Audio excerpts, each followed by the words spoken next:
बस में नहीं, मरना बस में नहीं, जिंदगी है ये कैसी। चले गयो ना तो मेरा आशिकों से जोड़ के, अच्छा नहीं किया तूने साथ मेरा छोड़ के।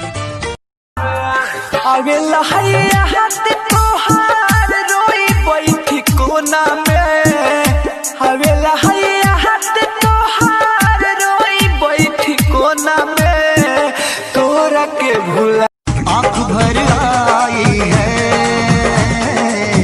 दिल घबराया है, वो आँख भर आई है,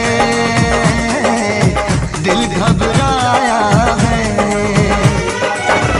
इश्क दीवानों दादा लॉकडाउन खुली अब कब जी, अरे कब जी, अरे कब जी, अरे कबो ना जी, हमर मौगी खेलत बिया पबजी, हम तो दुनू बेरा काटानी सब्जी। ई कौन बीमारी भरा दिल बाड़ू, अलग होके तुहरा से अब रहलो न जाता। ई कौन बीमारी छोड़ दिया ना मुझे अकेला।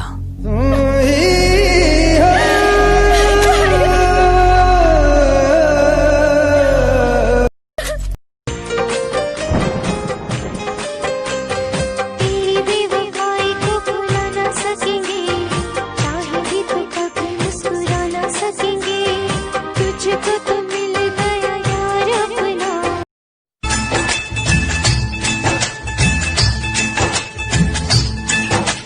तुहरा से दूर हो के कैसे जियब ये रानी, तुहरा से दूर हो